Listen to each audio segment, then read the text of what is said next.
ჰააგა ევროსაბჭოს ორგანიზებით მაღალი რანგის დიპლომატიურ კონფერენციას მასპინძლობს. მიზანი ომში მყოფი უკრაინის მხარდაჭერა. კონფერენციის მონაწილეებს შორისაა ქართული დელეგაცია, რომელსაც საგარეო საქმეთა მინისტრი ხელმძღვანელობს.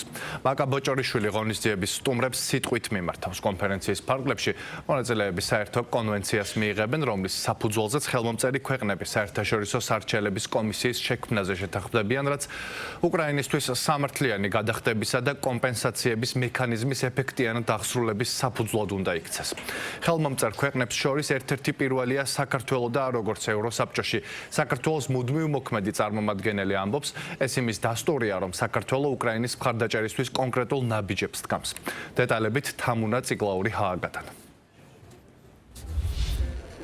პრინციპში შეგვიძლია ვთქვათ, რომ უკვე სულ რამდენიმე წუთში აიღებს სტარტს ჰააგაში მაღალი დონის დიპლომატიური კონფერენცია, რომელიც იმართება ჰააგაში ევროსაბჭოს ორგანიზებით და ამ კონფერენციის ფარგლებში დაგეგმილია, რომ ევროსაბჭოს, ევროკავშირის წევრი ქვეყნები და პარტნიორი ქვეყნები კიდევ ერთხელ საერთაშორისო დონეზე დაადასტურებენ ომში მყოფი უკრაინის მხარდაჭერას, მათ შორის არის საქართველო, ვინაიდან დღეს კონფერენციაზე იქნება წარმოდგენილი საქართველოს საგარეო საქმეთა მინისტრი მაკა ბოჭორიშვილი, რომელიც აქ შეკრებილ პოლიტიკოსებს, დიპლომატებს მიმართავს სიტყვით, კიდევ ერთხელ დააფიქსირებს საქართველოს მკაფიო პოზიციას უკრაინასთან მიმართებაში, უკრაინის მხარდაჭერის მიმართულებით და მოაწერს ხელს მათ შორის იმ კონვენციას, რომლის მიღებაც იგეგმება სწორედ ამ კონფერენციის ფარგლებში. ეს კი არის კონვენცია, რომლის საფუძველზეც დღეს ჰააგაში მყოფი ლიდერები შეთანხმდებიან, რომ უნდა შეიქმნას საერთაშორისო სარჩელების კომისია.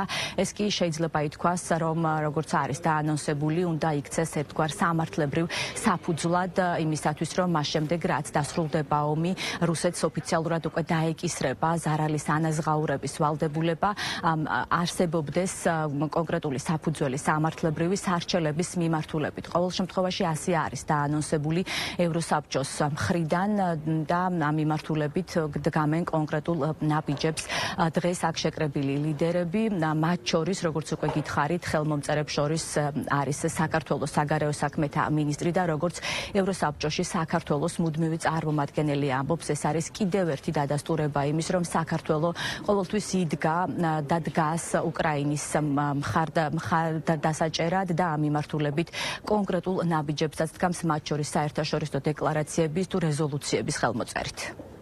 აღნიშნულ კონფერენციაზე მინისტრის მოწვევა განხორციელდა ალან ბერსეს მიერ. მისი ამ ღონისძიების მიზანია დაფუძნდეს სარჩელების კომისია, რომელიც ხელს შეუწყობს უკრაინისთვის ეფექტიანი მექანიზმების შექმნას. ქალბატონი მაკა ბოჭორიშვილი ხელს მოაწერს კონვენციას.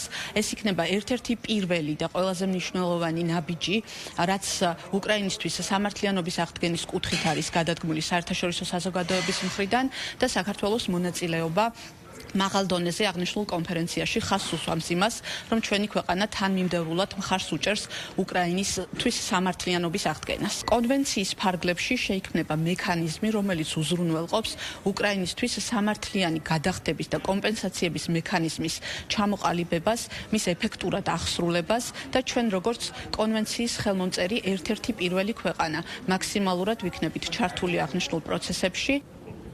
როგორც უკვე გითხარით, სულ ცოტა ხანში დაიწყება ჰააგაში მაღალი დონის დიპლომატიური კონფერენცია, უკვე შეიკრიბებიან ლიდერები, დაიწყება სიტყვით გამოსვლები და შეთანხმდებიან საბოლოო ჯამში კონვენციაზე, რომლის საფუძველზეც შეიქმნება სწორედ როგორც უკვე გითხარით, საერთაშორისო სარჩელების კომისია უკრაინის მხარდაჭერის მიმართულებით.